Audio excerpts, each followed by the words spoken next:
Hey guys, it's Clovis, and in a previous video we talked about cards that could have been in Duelists of the Roses based on cards that were present prior to the release of the game. But now in this video I'd like to talk about the cards that should have been in Duelists of the Roses.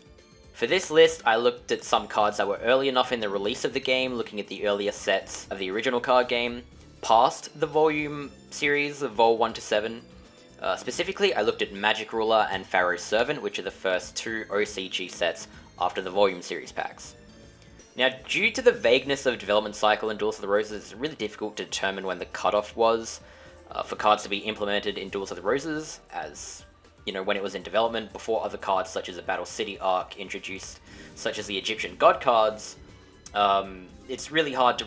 define when the last set was of cards printed that could be possibly included in the game during the development cycle. However, these early OCG sets are chock full of classic Yu-Gi-Oh cards that contain cards that were not present in the volume sets, such as Toon Summoned Skull, which is indeed present in Duels of the Roses.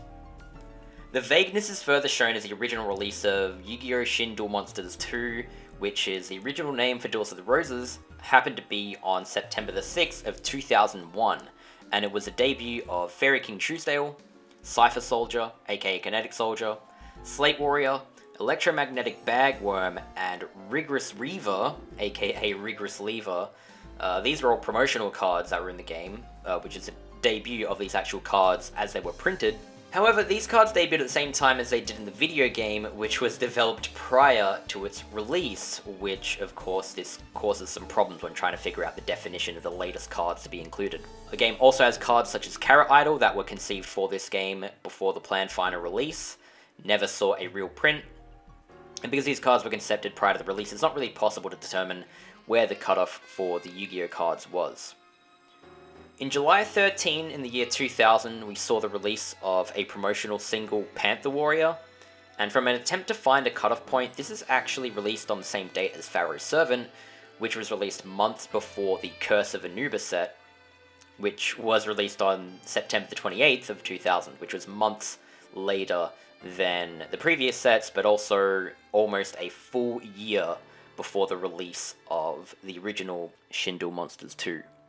Magic Ruler was definitely in contention for containing cards that could have been implemented in Duels of the Roses, which is the only set I originally wanted to discuss, especially due to the fact that, like the previous sets, it's almost exclusively Duels of the Roses cards. However, as I mentioned before, Pharaoh's Servant contains Toon cards, including Toon Summoned Skull, which is one of my favourite cards in Duels of the Roses, and this exact set also contains perhaps the most popular Toon card of all of them, which I feel I have to discuss right now because this is the one card I feel that the game had no possible reason to not include in Duels of the Roses, and that card is Blue Eyes Toon Dragon. As far as the cards in this set, the numbers 01 to 25 seem to be almost exclusively cards that are contained in early Yu-Gi-Oh games, with a couple exceptions, but the card number PS00, the very first card in the set, is not present in Duels of the Roses, and 24-year-old me is just as confused as 7-year-old me, dueling Pegasus over and over, noting his Toon terrain and the presence of Toon monsters such as Toon Summoned Skull, and realizing that he doesn't actually have Blue Eyes Toon Dragon. So it's just so puzzling to me that the game contains Toon Summoned Skull but not this card when they were released at the same date, and I really just don't understand this. Again, then I need to clarify that in the OCG, Pharaoh's Servant is a debut of both Toon Summoned Skull and Blue Eyes Toon Dragon, and also, I think all the Toon cards that were in this game, stuff like Toon Mermaid. So it's already very confusing for one of the cards to be in the game without the other, but it's especially more so confusing when you consider Blue Eyes Toon Dragon as a Toon variant of the single most iconic monster of Yu-Gi-Oh! Since the dawn of its inception. And if there is ever a question I could ask that I'd want an answer for out of pure frustration of being unable to come up with a possible reason of why this is the case, it is, why does Duelists of the Roses not have Blue Eyes Toon Dragon? It makes no sense. I've had a few people in the comments talking about this card perhaps being quote-unquote too powerful, but that is simply not the case, okay? As this game has ultra-powerful cards in the game such as Ryoku, and also restricts the player from getting certain stronger cards in the game, including that. So it's not as if the game couldn't have just included this as one of those unobtainable monsters that is only given to perhaps Pegasus's deck if that was the case. The fact is, It would have been as simple as them to have another monster card that shares all the same properties of Blue Eyes White Dragon, but as a toon-related picture, name, and model, and a simple effect that boosts it in toon terrain, which is literally identical to Toon Summon Skull compared to the regular Toon Summon Skull. It's a card that should have been in the game for all the same reasons as Toon Summon Skull, especially when they were released at the same day in the same set. There is literally no reason for them to have not included it. And the only real difference between Toon Summon Skull and Blue Eyes Toon Dragon is that Blue Eyes Toon Dragon is actually more iconic, which actually suggests that if they had to pick one card over the other, they should have prioritized Blue Eyes Toon Dragon, even if they had to, if they had a choice of not including both of them for whatever reason. It blows my mind to this day why this card is not in the game. And everyone talks about God cards or this or that and the other, Jinzo, but this is just the one card that should have been in the game, and no one is talking about how this game doesn't have Blue Eyes Toon Dragon, when it literally should have just been there this entire time. It actually drives me mad trying to think of what good reason there was to not include this card in Duelists of the Roses. Alright, on to less frustrating cards. Another card in Pharaoh's Servant OCG set is a Light Dragon, which I think could have fit seamlessly into the game, and that is Hyozan Rio. Out of all the cards in this set, this is one of the ones that fits within all the first 25, sits nicely next to all the Duels of the Roses cards, before all the cards later on in the set that have these weird effects that are very difficult to implement in the game, which is why I think Hyozan Rio is just a very good candidate for including in Duels of the Roses, and I reckon if this was released in the same set as Toon Summon Skull, it's another card that it should just be in there. More to defending this, it's a vanilla light dragon with 7 SP, and attack defense value of 2100, 2800 respectively. I just feel like this would have just fit so seamlessly into the game, and there was just no reason to not include it, so... Again, I want to also say, as an advocate for light dragons, dragons in general, the game has all these really cool representations of dark dragons, also has a very healthy roster of wind dragons, and I really feel like the light dragon archetype could have benefited with having a card such as Hyozan Rio, even despite the fact that its stats are kind of bad. When you think about it, it would be a 49 deck cost card, 7 SP with 2100 attack, and it wouldn't necessarily be any better than something like Kaiser Dragon, but because there's only 4 light dragons in the game total, especially, well, it should be 5 with Toon Blue Eyes White Dragon, or Blue Eyes Toon Dragon rather, it would have just been nice to have an extra light dragon to play with and include in a light dragon archetype deck, considering there are lots of light support cards in the game, such as Mystical Elf and Hoshi Ningen. Hyozan Rio is just a card that fits the aesthetic of these old games, and I think this should have been in the Duels of the Roses because there was, again, no reason to really not include it. In the case of the effect monsters, a lot of them are kind of confusing. But the one I can totally envision in the game, Ceremonial Bell, is one of the only ones that seems very simple to implement in a game like this. So imagine simply having this card in the game, and its effect is one of those face-up defense nature effects, which simply disables the hiding the enemy's cards, right? Or hiding either player's cards.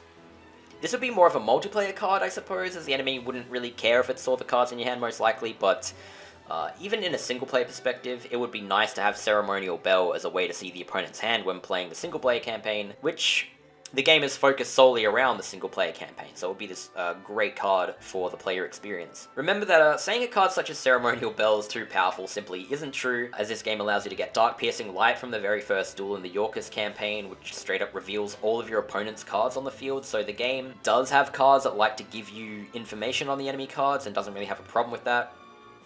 The game also has way more broken effect monsters such as a nature effect Temple of Skulls that disables spells, and this just completely destroys the AI. They don't know how to play against it, so I say screw it. Let the player get a card like Ceremonial Bell at some point in the game and they can use it if they want, because this game doesn't care if you use Dark Piercing Light or any other broken card that you can obtain at any point in the game.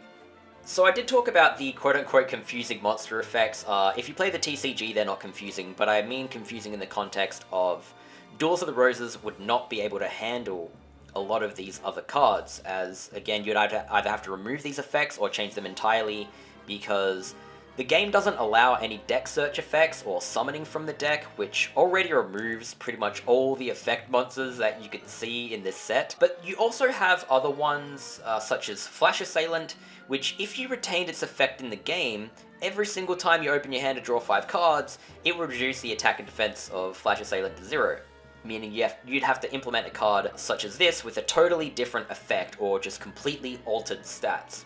A good example of this, very parallel, is actually Panther Warrior, which its original effect was a penalty for being a 4-star monster with 2000 attack, similar to Flash Assailant. And their solution to not being able to implement the effect of Panther Warrior in any way was to simply raise the summoning power of Panther Warrior to 6 stars and remove its effect, which in a poetic twist can be brought back down to 4 stars if you have a 6-star or higher Beast Warrior deck leader ranked up enough to gain summoning cost reduction for same type friendly's leader ability. So by the end of it, you can actually play Panther Warrior for 4 stars with no penalty effect. Now that I've brushed over Pharaoh Servant for the sake of highlighting the exclusion of Blue Eyes Toon Dragon, which is a massive crime, I'd like to now talk about Magic Ruler, which I believe, similarly to the Vol set, simply has a bunch of cards that fit the aesthetic of early Yu-Gi-Oh! Enough to perhaps be able to talk about, including almost all of these cards. In the same way as I talked about the cards in the Vol 1 to 7 sets, but again, to talk in detail about all the cards would make the video far longer than it needs to be. It's already giving me a very long video. So a first look at all these cards, you can actually envision them being present in Duels of the Roses without even looking out of place if you just look at like the pictures of them, which for me is the biggest channeler of imagination when trying to picture these cards, especially cards such as Toll in Duels of the Roses. Cards such as Toll could be simply repurposed with a different effect as like a trap card or something,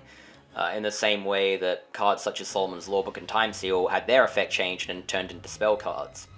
But for the sake of this video, I again want to talk about cards that were absolute staples of early Yu-Gi-Oh! Cards as popular as arguably Pot of Greed, Polymerization, etc., and the prime one when it comes to this criteria is Mystical Space Typhoon. One of the most common early cards, fit it in any deck, you have the generic spell card removal, and similar to Blue Eyes Toon Dragon, it's really difficult to think why this card wasn't present in early Yu-Gi-Oh! Video games, such as Duels of the Roses. In the case of including this card in the game, it also follows my analogy with Pot of Greed, where you couldn't change the effect of a card so iconic without defeating the purpose of including it, but that isn't a problem in the case of MST, because MST's effect is simple.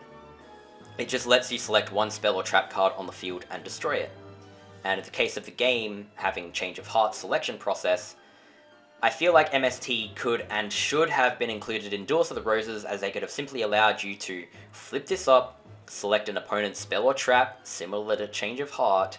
but destroy it instead of taking control of it.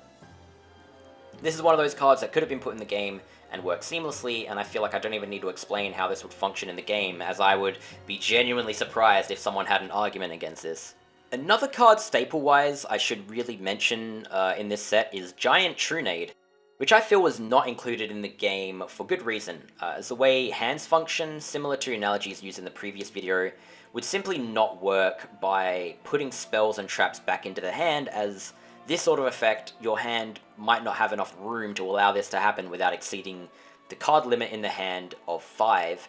meaning that this card with the same effect would cause problems, potentially, and changing the effect of a card as iconic as Giant Trunade would simply defeat the purpose of including it.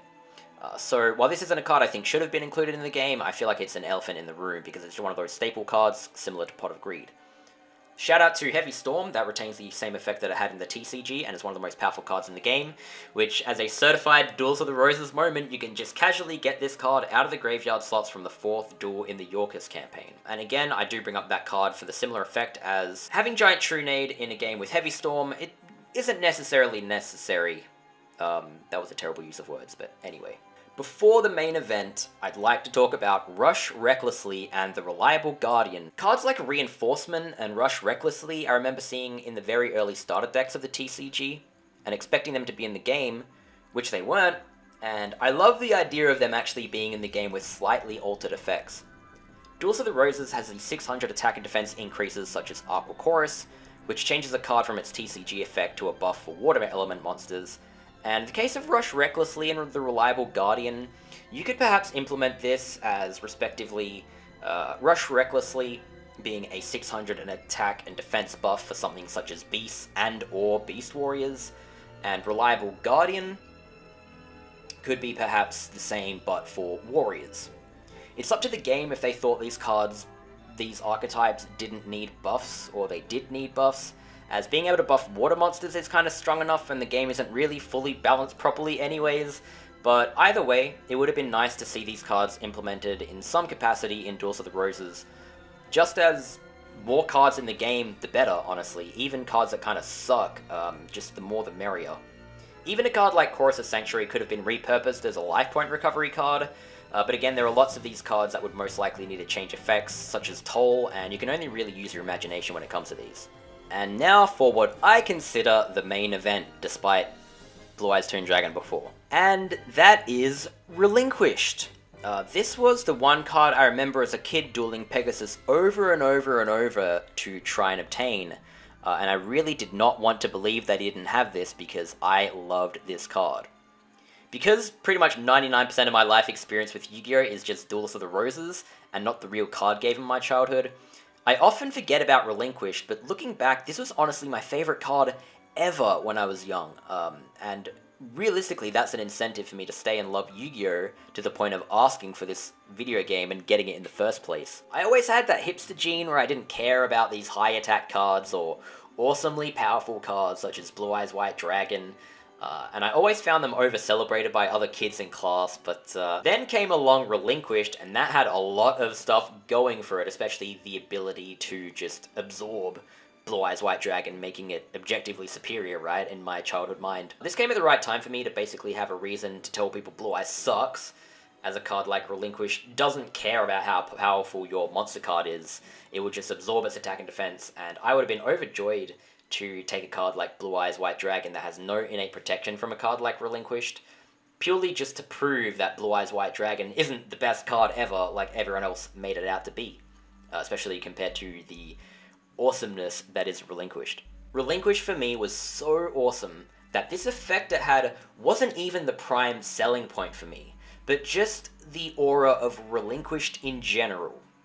When I was young, I always loved Fiends. They were always my favorite archetype, especially thanks to Summon Skull. And this card just looks and seems so powerful and so almighty that it was basically my Blue Eyes, as I loved everything about it, but however, because I was the only person who liked it and gave it so much attention compared to everyone else liking Blue Eyes the most, it felt more personal to me. And it's still something I feel today. That is why I like cards, because I like cards for my own reason. More so than just liking whatever everyone else likes or what the anime shows you is so in-your-face, awesome and impressive with its high attack and defense or whatever. So, being a cool fiend, having an impressive effect, that awesome blue card background, even being a 1-star card with 0 attack and defense that had all this crazy effect lines, I found Relinquished to be unique, but for all the right reasons. And I remember as a kid dueling Pegasus over and over and over again, waiting for him to play this, and I refused to believe that this card was not in the game. In the case of how this card should have been in the game, it does have a bit more of a confusing effect, however it is not out of the realm of this game to use an effect like it. Remember, this is a game where cards have flip effect power-ups, and in the case of Jowls of Dark Demise, you have this unique program specifically for this card, Parasite-like card effect that can absorb another card. Imagining Relinquish perhaps as a flip effect monster that flips up a monster,